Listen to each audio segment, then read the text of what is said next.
चलते ही वो दोनों तेज़ी से इमारत की जानिब बढ़े और इमारत के अंदर दाखिल होते ही अल्फ़ा 4 इसके सर हो गया। ये क्या सीन था बॉस? ये लड़की आपको कैसे जानती है? इसने बाकायदा नाम लेकर आपका पूछा है। अल्फ़ा 3 फ़ौरन ही इन्वेस्टिगेशन पर उतर आया था। तुमने सुना नहीं, वो कह रही थी कि अल्फ़ा 1 ने इन लोगों का हाईजैकिंग मिशन पूरा किया था। तुम भी तो थे वहाँ, इसलिए शायद वो हम लोगों की परस्तार हो गई। ये दुनिया बड़ी फिल्मी है दोस्त। जो काम हम लोग करते हैं ये लोग वो सिर्फ फिल्मों में देखते और नावलों में ही पढ़ पाते हैं। अब जब इसने हकीकत में देखा तो फ़ैन हो गई। वो सके कदमों से चलते हुए बोला तो अल्फ़ा 3 इसकी बात समझते हुए अपना सर हिलाने लगा। ब्रावो 1 किधर हो तुम यार? आज का दिन हमारे लिए बड़ा ही कोई मनहूस साबित हुआ है। जल्दी पहुँचो यार, एम फीड अप। वो वायरलेस में बोला और इमारत के मरकज़ी दरवाजे की जानिब बढ़ गया। मेरा ख्याल है ये वही लड़की है जिसने आपका ट्रेंड भी चलाया था ट्विटर पर। अल्फ़ा 3 की किसी तौर तसल्ली नहीं हो पा रही थी, इसलिए एक और सवाल दाग दिया। ओ भाई जाने दो इस टॉपिक को, ताज़ा चोट खाई है मैंने अभी। वो जो भी थी इसकी तसल्ली हो गई, वो चली भी गई। तू जाकर अपने पेट पूजा का इंतज़ाम कर, वो जान छुड़वाते हुए बोला। तो आपने फिर मुझे मना क्यों किया अल्फ़ा 1 की हकीकत आश्कार करने से? अल्फ़ा 3 एक और सवाल कर बैठा तो वो चलते चलते रुक गया। और मेरे भाई, हम जितना कॉन्फिडेंशियल होकर चलेंगे इतना ही हमारा फ़ायदा है। अब तुम ये तो नहीं चाहोगे कि एक ऐसा इदारा जहां हम लोग एक दूसरे का नाम भी नहीं ले सकते और जगह जगह हमारी सर्विलेंस होती रहती है, वहाँ बाहर गेट पर एक लड़की हाथ में फूलों का बुके लिए खड़ी हो कि जी मैं अल्फ़ा 1 से मिलने आई हूँ, ज़रा इन्हें यहाँ बुलवा दें। वो अजीब से लहजे में बोला तो अल्फ़ा 3 की आंखों में नदामत नजर आई और वो सर झटकते हुए आगे बढ़ गया। अभी समझ गए या मुझे और बहस करने की ज़रूरत है? इसने पीछे से आवाज़ लगाई तो अल्फ़ा 3 मुड़ते हुए इसके सामने अपने दोनों हाथ जोड़ गया और फिर मीटिंग रूम में दाखिल हो गया। तो वो भी थके कदमों के साथ इसके पीछे चल पड़ा। अभी एक लंबी इन्वेस्टिगेशन होनी थी और इन्हें बहुत सी तलख बातों के जवाब देने थे। ये पहली मर्तबा था जब हाथ आए शिकार इनके मुंह से खींच लिया गया था और वो बिल्कुल ही मफलूज होकर रह गए थे। एक और इम्तिहान शुरू होने जा रहा था जिसमें उन्होंने अपनी नाकामी का जवाब पेश करना था। जितना वो सोच रहा था इतना ही इसके अंदर एक आग सी रोशन होती जा रही थी कि आखिर दुश्मन को कैसे पता चला कि वो लोग त्रिपाठी को यहाँ लाने वाले हैं। शायद इन्हें पूरी जानकारी थी या फिर वो इन पर नज़र रखे हुए थे। वो गहरी सोच में डूबा हुआ था जब अचानक से इसके दिमाग में एक धमाका सा हुआ और इसका दिल बैठने लगा। शीबा को इसके घर ड्रॉप करते हुए वो वापस आई तो बजाय फ्रेश होने के इसका दिल मजीद बोझल हो चुका था। मंजिल के इतना करीब पहुंचने के बावजूद भी वो खाली हाथ ही लौटी थी। जिस ख्वाब ने कई दिनों से इसकी नींदें ख़राब की हुई थी आज वो पूरा होते होते रह गया था। इतना तो वो समझ चुकी थी कि इस कमांडो ने इसे झूठ बोला था। वो जो भी था लेकिन अल्फ़ा 1 को जानता था, क्योंकि इसने जब अल्फ़ा 1 के मुतालिक पूछा था तो इसे कमांडो की गड़बड़ाहट वाज़े महसूस हुई थी, जैसे वो अल्फ़ा 1 को अच्छे से जानता हो लेकिन बताना ना चाहता हो। साथ ही इसे इस दूसरे कमांडो का रवैया भी खासा अजीब लगा। सारे रास्ते वो एक लफ्ज़ मुँह से फूट कर न दिया था लेकिन अपने साथी से इशारों किनारों में सारी बातें कर रहा था। चलो मुझे ये तो पता चल गया कि वो काम किधर करते हैं। अपनी तरफ से तो उन्होंने बड़ी एहतियात की थी लेकिन मैं भी इनाया अरबाज चौधरी हूँ, पता लगा ही लिया कि वो लोग कहाँ होते हैं। मैं भी तुम्हें ढूंढ निकालूंगी अल्फ़ा 1। तुम अगर मिशन करने वाले हो तो मैं हर मिशन को मुकम्मल करने की स्टोरी से आगाह हूँ। देखती हूँ तुम कहाँ तक भागते हो मुझसे। वो बिड़बिड़ाते हुए बोली और वॉशरूम में घुस गई। फिर अचानक कुछ याद आ जाने पर वो फ़ौरन से बाहर निकली और जल्दी से टीवी ऑन किया जहाँ बम धमाके की फुटेज चलाई जा रही थी, लेकिन कानून नाफिज करने वाले इदारे ने मीडिया को कवरेज करने से रोक दिया था। एक दो ही क्लिप थे जो कुछ न्यूज़ चैनल बार बार चला रहे थे।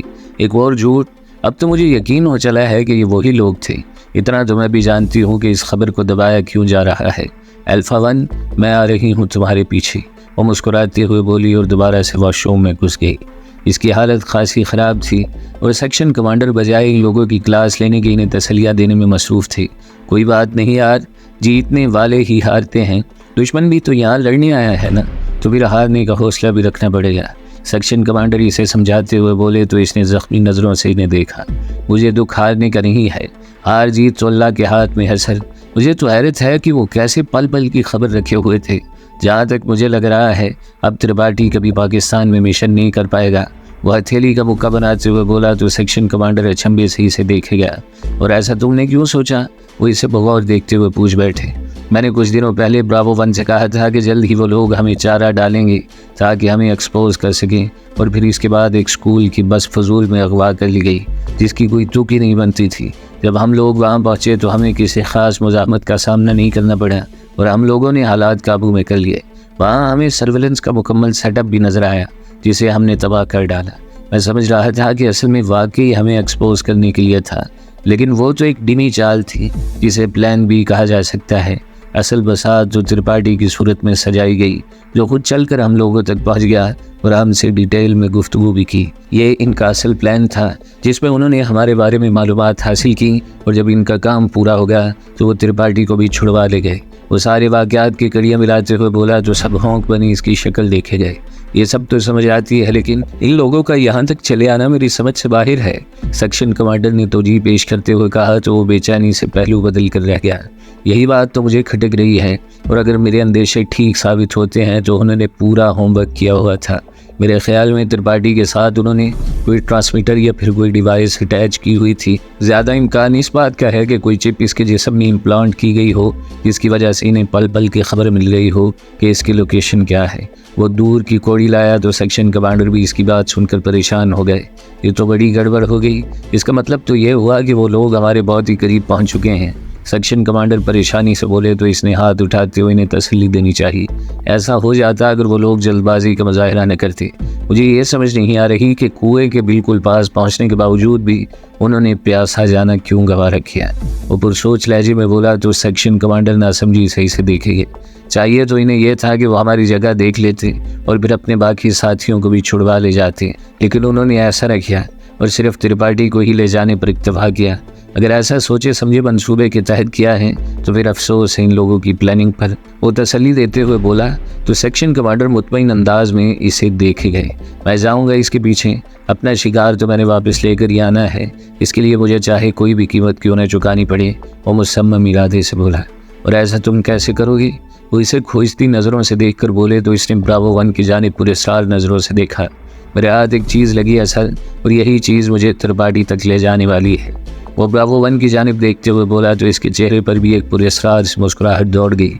ये वो तुर्क का पत्ता है जो मुझे सीधा त्रिपाठी और जहाँ इसे रखा गया है वहाँ तक ले जाने में मददगार साबित होगा। वो मुतमईन लहजे में बोला तो सेक्शन कमांडर ने इसे मशकूक नज़रों से देखा, जबकि ब्रावो 1 इसका इशारा समझ चुका था। सर्दी का जोर थोड़ा टूटना शुरू हो गया था और इसी वजह से मौसम कुछ बेहतर था, क्योंकि अब हवा में वो खनकी नहीं रही थी जो वजूद को जमा देती थी। वो अपने कमरे में ही मौजूद थी और मोबाइल पर सर्फिंग करते हुए जाने क्या तलाश कर रही थी।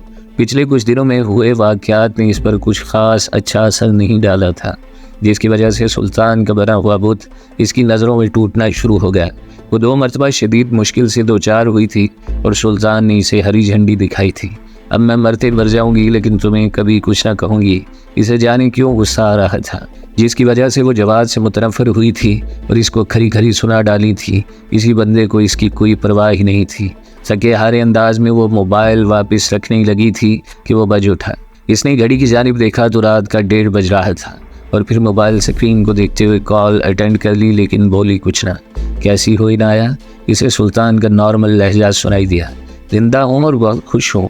आज आते हुए भी वो तलख लहजे में बोल गई। ऐसे क्यों बात कर रही हो इनाया? क्या मुझसे कोई गलती हो गई?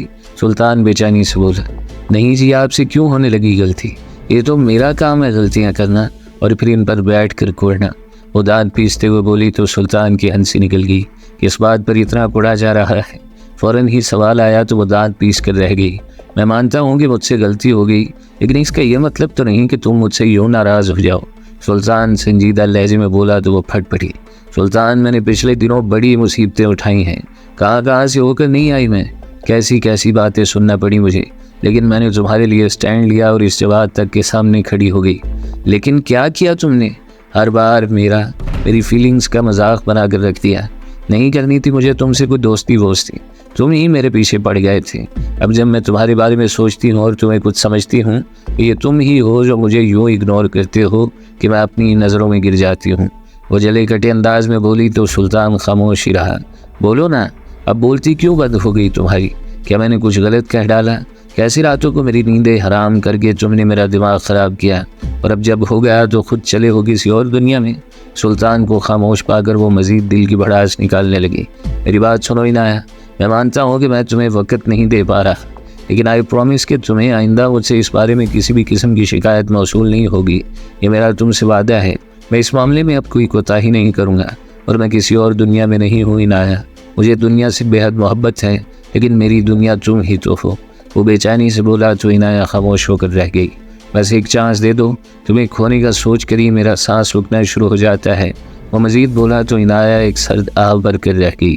आई नीड यू सुल्तान, तुम नहीं जानते कि आजकल मैं कितने कर्ब से गुजर रही हूँ। मुझे तुम्हारा साथ चाहिए और मुझे इस सिचुएशन से निकलना है।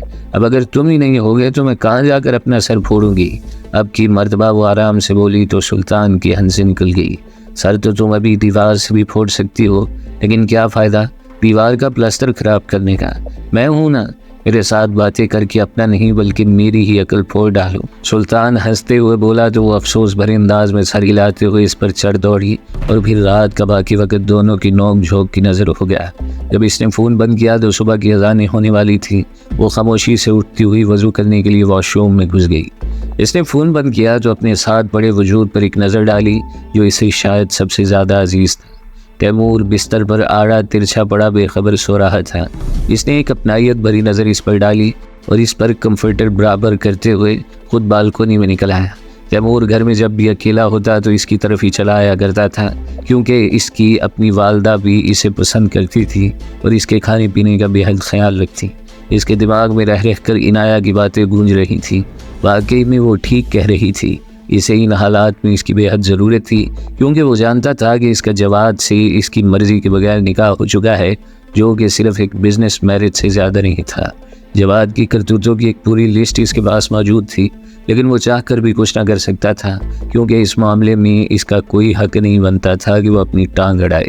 ऊपर से रह कर इसके दिमाग में ये सोच सर उठा रही थी कि आइंदा इसका मुस्तकबिल क्या होगा।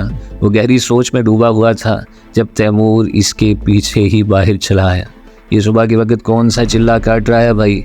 दुनिया सो रही है और तेरी बेचैन रूह हिजरत का सोच रही है। तैमूर अंगड़ाई लेते हुए बोला तो वो मुस्कुरा कर इसे देखने लगा। कुछ ख़ास नहीं दोस्त, बस इनाया के मतलब सोच रहा था। मैं कैसे इसके बारे में यूँ बेखबर रह सकता हूँ यार? वो बेचैनी से बोला तो तैमूर इसे बगौर देखने लगा। या खाए घोड़ा या खाए रोड़ा। देख प्यारे, ये जो इश्क होता है ना, ये वक्त मांगता है और कभी कभी तो सब कुछ ही मांग लेता है, इसलिए इसमें एहतियात शर्त है। तैमूर एक अदद मुहावरा फ़लसफ़ियाना अंदाज में इस पर फिट करते हुए बोला तो वो बस इसे देखेगा। इशल का भी यही रोना था, क्योंकि मेरी रूटीन का तो तुम्हें पता है। फिर बड़ी मुश्किल से माफ़ी तलाफ़ी करके मैंने इस टूटे हुए रिश्ते को बचाया था, वरना तो समझो मेरा दी एंड ही हो गया था। तैमूर दूर आसमान पर चमकते तारों को देखते हुए बोला तो पहली मर्तबा ऐसा हुआ कि ज़ुबान में होती खुजली के बावजूद वो कुछ ना बोल पाया। अब ऐसा है कि मुझे दोनों काम एक साथ चलाने की आदत हो गई है, तो सब ठीक हो गया है। कुछ ही दिनों में तुम भी आदी हो जाओगे, या फिर वो आदी हो जाएगी तुम्हारी इस इग्नोरेंस की। तैमूर आसमान से नज़रें हटाते हुए इसे देख कर बोला तो वो सर झुका गया। वो हाँ, मैं तो भूल ही गया था कि अब तो वो किसी और की मनकूहा है। वैसे तेरा ऐसा करना बनता तो नहीं, लेकिन वो इश्क ही क्या जो अपना रंग न दिखाए। लेकिन मैं फिर भी तुझे यही समझाऊंगा कि एक हद तक तू इसके साथ रहे। वही नेकी करने से तो किसी ने नहीं रोका ना। इसे मुश्किल में देखकर इसका साथ दे और कोशिश कर कि तू इसकी ये टेंशन को ख़त्म कर सके, वरना ये बात तो तू भी जानता है और मैं भी कि अगर हम अपनी आई पर आ गए तो फिर बनना कुछ नहीं, हाँ ख़राब बहुत कुछ हो जाना है। तैमूर ने इसे हकीकत कायना दिखाया तो वो झुरझुरी लेकर रह गया। खाली अच्छी जॉब होना ज़रूरी नहीं, बंदे को अपनी काबिलियत भी मनवाना पड़ती है। वो कुछ सोचते हुए बोला तो तैमूर इसकी दुखती रग पकड़ गया। कहीं तू इसके क्या नाम था इसका? हाँ, अल्फ़ा वन। इस अल्फ़ा वन से तो जेलस नहीं हो गया तू?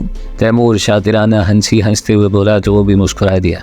तूने देखा नहीं था कैसे ट्रेंड चलाया था इसने? वो चुप न रह सका और नीचे तूने इस बेचारे की मिट्टी पलीत कर दी थी घटिया किस्म के ट्वीट्स करके।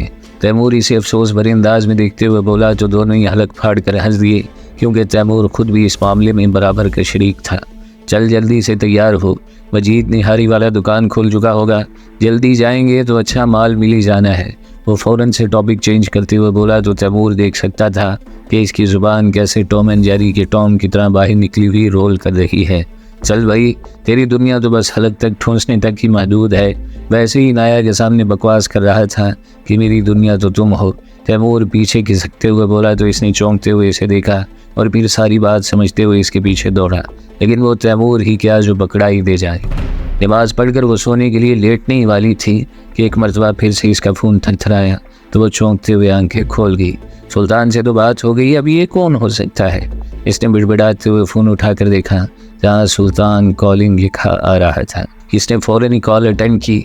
सो तो नहीं गई थी? सुल्तान ने मसरूफ़ से अंदाज में पूछा, जैसे वो कोई काम कर रहा हो। नहीं, बस अभी लेटी ही थी। वो बेचैन ही तो हो गई थी। तो ऐसा करो कि बस पाँव में स्लीपर डालो और कोई शाल लपेट लो। हम लोग बस कुछ ही देर में पहुंच रहे हैं।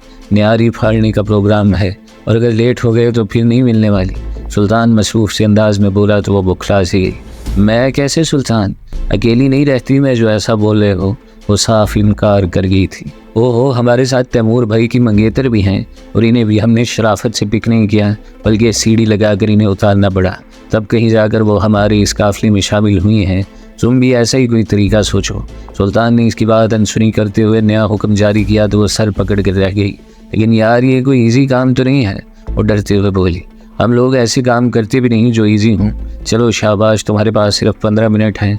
अगर बाइल ना निकली तो मैंने हारन पर हाथ रख कर सो जाना है।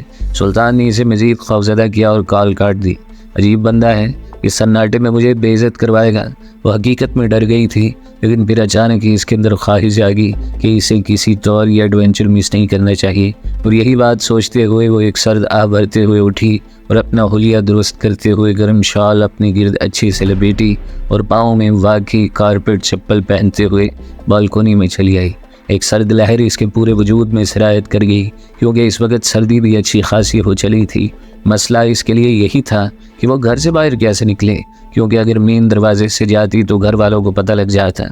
अभी वो इसी शशोपन में थी कि इसकी गली का मोड़ मुड़ते हुए इसे गाड़ी अपने घर की जानिब आती हुई नजर आई। तो इसके रहे सही और सान भी ख़ता होना शुरू हो गए। इसने आज तक कभी कोई ऐसा इकदाम नहीं उठाया था। गाड़ी इसकी बालकोनी के बिल्कुल नीचे आकर रुक गई, क्योंकि सुल्तान शायद इसे देख चुका था। सर्दी होने के बावजूद भी इसकी हथेलियाँ पसीने में तर होना शुरू हो गई थी। सुल्तान गाड़ी से बाहर निकला और मुस्कुराते हुए इसे ऊपर खड़ा देखने लगा। वो बस इसे घूर कर रह गई। ब्राउन लेदर की जैकेट, नीचे नीली जीन्स और गले में स्कार्फ को लपेटते हुए आज भी वो इसके बूटों के तस्मे खुले हुए थे, जिसे इसने बांधने की जहमत नहीं की थी। इसने ऊपर ही से इसे रुकने का इशारा किया और ख़ुद कमरे से होते हुए नीचे लाउंज में आई। सब कुछ नॉर्मल था। इसने आराम से बाहर का मेन दरवाज़ा खोला और चाबियों का गुच्छा हाथ में थामते हुए मेन गेट तक चली आई। एक नज़र पीछे डालकर इसने आराम से गेट खोला और बाहर निकल आई। कसम से तुम मुझे मरवाओगे सुल्तान, ऐसी भी क्या इमरजेंसी आ गई थी बता? वो सुल्तान के सामने खड़ी होते हुए दांत पीस कर बोली तो इसकी मुस्कुराहट मज़ीद गहरी हो गई। अब निकलो यहाँ से, किसी ने देख लिया तो एक नया अजाब बन जाना है मेरे लिए। वो सुल्तान को धकेलते हुए बोली तो इसने फ़ौरन ही गाड़ी का पिछला दरवाज़ा खोल दिया। वो अंदर बैठी तो एक और खूबसूरत सी लड़की अंदर मौजूद थी। हेलो, मेरा नाम इशल है, मैं तैमूर की मंगेतर हूँ। लड़की ने अपना हाथ इसके आगे किया तो इसने खुश दिली से थाम लिया। शुक्र है तुम तो गेट से आई हो, वरना इन दोनों कमीनों ने मुझे सामने बनते घर से बांस की सीढ़ी उठाकर बालकोनी से नीचे उतारा है। इशल हंसते हुए बोली तो इसकी अपनी हंसी भी निकल गई और फिर रास्ते पर वो लोग यूं ही हंसी मजाक करते हुए मजीद निहारी वाले के पास पहुंच गए। काफ़ी दिनों से वो ठीक से खा पी नहीं रही थी, इसीलिए गर्मा गर्म निहारी और ताज़ा बने हुए नान देखकर इसकी भूख चमक उठी और फिर वो लोग नाश्ते पर टूट पड़े। मैंने आज तक इतना ज़बरदस्त नाश्ता नहीं किया। सच में अगर मैं यहाँ ना आती तो इतना शानदार एडवेंचर मिस हो जाता। वो नाश्ता ख़त्म करने के बाद टिशू से हाथ साफ़ करते हुए बोली तो सुल्तान बैक व्यू मिरर में इसे देखकर हंस दिया। हमारे साथ रहोगी तो यूँ ही फैंटोश चीज़ें खाती रहोगी। सुल्तान ने चटखारा लेते हुए जवाब दिया तो वो बस इसे दूर कर रह गई। तुम तो मुझसे बात ही ना करो तैमूर भाई, इससे कहीं फजूल में फ्री होने की ज़रूरत नहीं है। अभी नाश्ता करवा रहा है और फिर अगले 2-3 हफ्तों के लिए इसने मुझे फिर से भूल जाना है। वो पुरशिकवा लहजे में बोली तो तैमूर ने गर्दन पीछे मोड़ते हुए इसे देखा। समझा दिया इसे, असल में काम का बहुत बर्डन है हम लोगों पर, तो हमारी मजबूरी भी समझ आया करो। लेकिन बहरहाल अब तुम्हें कोई शिकायत नहीं मिलेगी। तैमूर इसे मुतमईन करते हुए बोला तो हौले से सर हिला कर रह गई। वैसे आप लोग करते क्या हैं? ये इतनी महंगी महंगी गाड़ियाँ और ये सब कुछ मुझे आज तक समझ नहीं आई। नए मॉडल की मर्सिडीज़ गाड़ी देखकर वो अपने दिमाग में मचलता सवाल पूछ बैठी, क्योंकि पिछली मरतबा ग्रे मर्सिडीज़ थी, जबकि अब की बार इसका रंग काला था और मॉडल भी दूसरा। ये दोनों स्मगलर हैं। इतना पैसा मनशियात और असला बेचने वालों के पास ही हो सकता है। इशल के जवाब ने जल्दी पर तेल का काम किया और सुल्तान के साथ साथ तैमूर ने भी फ़ौरन गर्दन मोड़ते हुए इशल को अफसोस भरे अंदाज में देखा, जबकि अपनी बात मुकम्मल करते हुए अब वो मुस्कुराए जा रही थी। ये झूठ बोल रही है, हम दोनों तो मल्टीनेशनल कंपनी में जॉब करते हैं। अच्छी सैलरी है और बोनस वगैरह भी मिलता है। जब वो ने सफाई देने की कोशिश की तो वह मुस्कुरा दी। जानती हूँ, मुझे पता है ये मजाक कर रही हैं, लेकिन अल्लाह ऐसी जॉब हर किसी को दे जहाँ बंदा बेफिक्री की ज़िंदगी गुजारता है।